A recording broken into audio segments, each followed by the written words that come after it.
It's the Real Estate Podcast, brought to you by ANZ Home Loans for financial well-beings. Hey, welcome back to the Real Estate Breakfast on another weekend that has dropped. It's the Real Estate Podcast all the way, our non-stop, I've said this before, marathon of suburb by suburb, breaking down the numbers and the trends every morning with you for the Australian real estate market.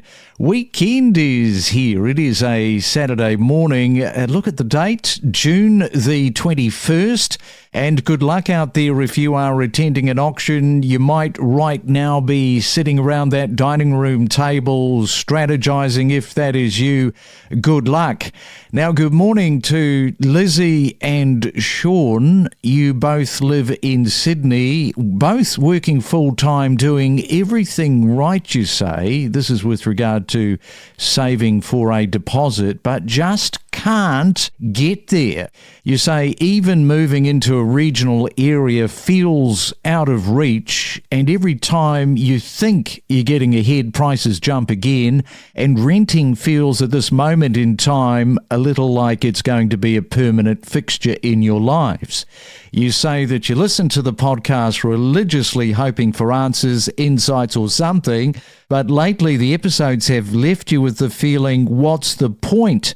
We're chasing something that keeps running away. And you say that you feel disillusioned and wonder if home ownership was ever meant for you in the first place. Well, there's a bit to unpack there, but first let's welcome in Anthony Landau, the Managing Director of Equilibria Finance. Good morning to you, Anthony. Welcome back to the Real Estate Breakfast. And they are not alone. Sean and Lizzie. There's many people like them, unfortunately. Yeah, good morning. Great to be here on this Saturday morning. And look, that is not an uncommon story. We hear that story a lot. The guidance we give to our clients is to firstly be patient.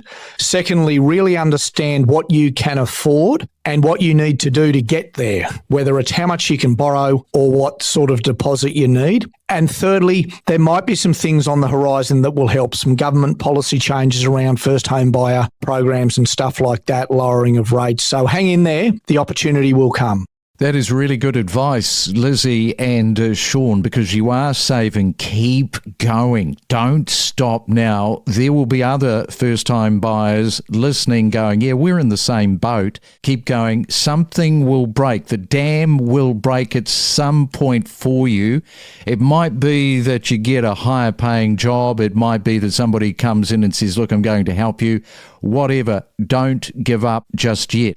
Now, residential real estate is clearly Australia's largest asset class. Do you think that the great Australian dream of property ownership still holds strong in today's market, Anthony, with people struggling, just like Lizzie and Sean? Yeah, it's an interesting question. I think fundamentally the answer is yes. I think fundamentally Australians want to own their own home.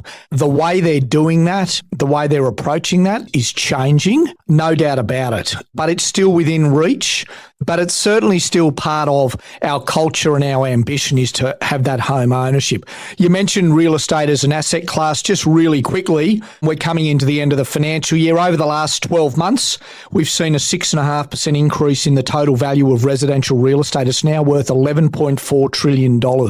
That's 3 times bigger than listed stocks and 2.5 times bigger than super. So it's a massive asset class. And it's 55% of our household wealth. There you go, Craig. Really, really important part of Australia's wealth. Yeah, I was just going to mention that. 11.4 trillion. That is a staggering amount and more than double the total held in superannuation. Wow. Now let's look at the dust. The dust is settling somewhat this year. What do you think are the key forces that you've seen influencing demand across the property market in 2025? Yeah, we've had a pretty subdued start to 2025. I think there's some things on the radar that's going to shift sentiment and demand. The main things influencing demand have been and continue to be will be our population growth. Obviously, there's been a lot of migration over the last couple of years. While that's slowing, that is still putting some stress and strain on demand, particularly in the capital cities. We've had 2 interest rate cuts, which is giving people additional borrowing capacity. It's giving people a little bit of an additional kick around what they're able to do. So I think interest rate cuts and the sentiment around that is really going to start increasing demand and activity in the marketplace. We have seen lender policy being tightened, which essentially means some low loan-to-value ratio loans, low deposit loans, interest-only loans are getting harder to get. Another thing influencing demand is rental pressure. Rents are still high. Vacancy rates are still low. That's now making some people look at purchasing a property as an alternate to rentals. I think the lowering of the interest rates, the settling around economic sentiment around inflation, rental pressures is going to start seeing a little bit of an uplift in demand over the next 6 to 12 months.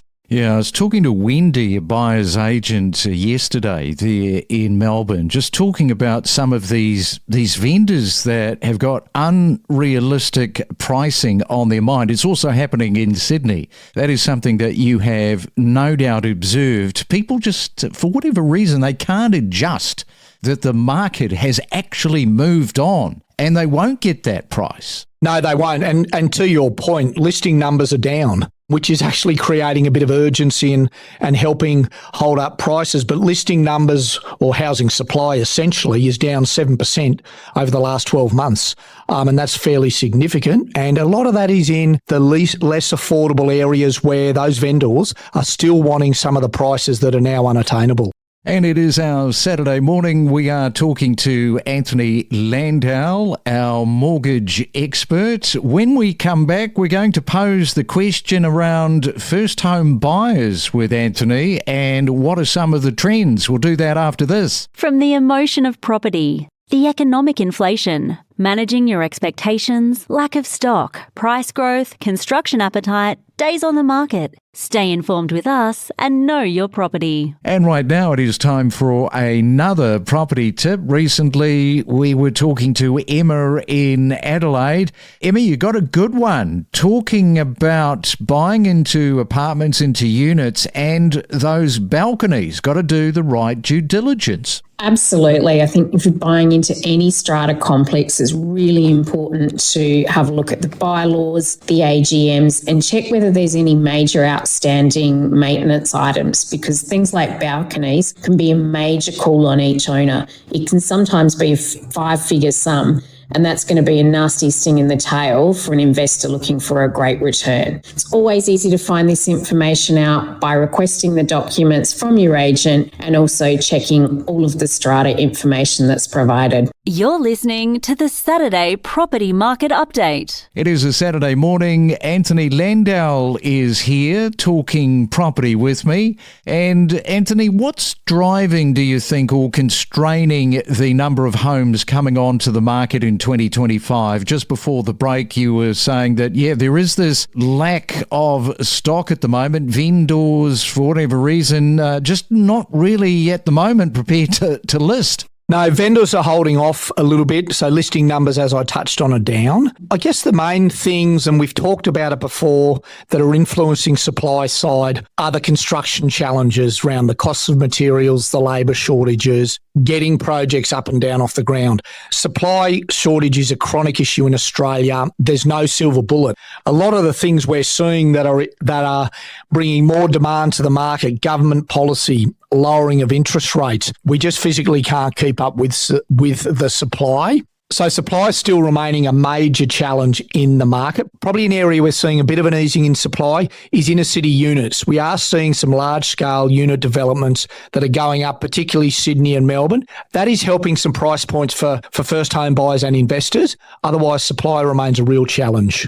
Now, let's have a look at those first home buyers. What trends at the moment are you seeing among those first time home buyers this year, and what is motivating them? What's holding them back perhaps in some cases? And that email that we got, that's a point in case, but you've got your own internal stuff. You're dealing with these first home buyers all the time, and in many ways you are that grief counsellor offering advice. Lizzie and Sean's story is a classic story at the moment, and you can see the sentiment coming through. We're struggling to save for a deposit and affordability remains a challenge. And to be frank, they're the main challenges first home buyers are facing. And first home buyer credit over the last 12 months has been down. First home buyers make up now about 29% of credit inquiries at the moment, and that is down on the 5-10 year averages. So first home buyers have really been struggling with that affordability. My sense is that we're going to see some first home buyers come back in the market over the next 6 to 12 months. Three main reasons. The government policy changes that the Albanese government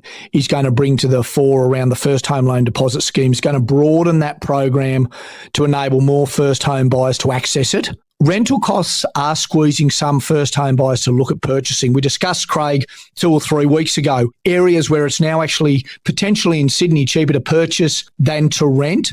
So I think that's going to continue to bring some first home buyers into the market.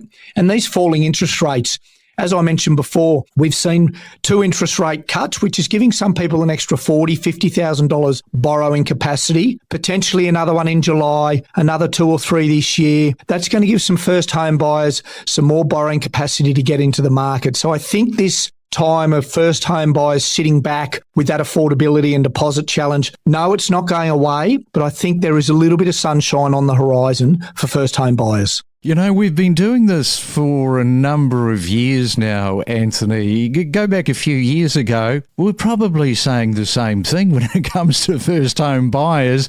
What would be really nice as far as first home buyers are concerned is seeing some of the wage growth. That would make a little bit of a difference. In fact, in some people's cases, a massive difference. Yeah, wages growth is sitting well and truly behind housing market growth. Wages growth might be 3 to 4%. We've seen some markets grow, Perth, Adelaide, Brisbane, 15, 20, 25% within 12-month periods. So wages growth is just not keeping up with growth in the housing market, and that creates more challenges around affordability and what people are able to do. I wonder what we'll be saying about those first home buyers in 3 years from now. I'm pretty much the same thing, I think. It's not getting any easier, and I think supply is the big elephant in the room. Until we fix up the supply, until that actually catches up to this ongoing demand, then it's going to remain a challenge. While ever government policy is increasing migration, while ever the rental market's so tight and these factors are creating more demand, supply remains a challenge, which keeps driving up the prices. All right, we'll leave it there, wrap it up on our Saturday morning. Enjoy your weekend and enjoy the surf. Gee, tell you what I was watching the other day. This AI, you don't know whether it's true or not. This is the problem. Your eyes are saying, is that a real great white shark attack that was posted online where somebody got eaten and somebody was filming it from the rocks? Or not? You know, so many of these shark attacks you're seeing, and you just wonder if it's real. Yeah, look, probably not the best thing to be talking about when the beach is beckoning, but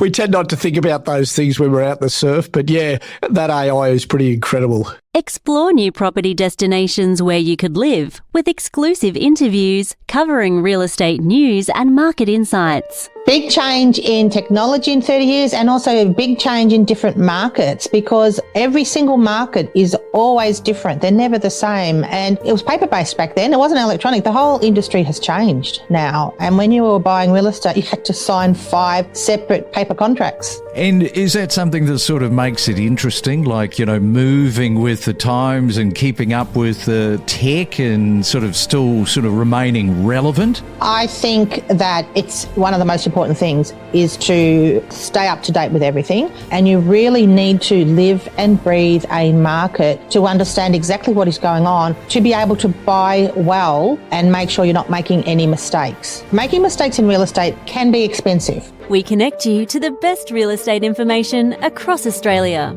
The Real Estate Podcast.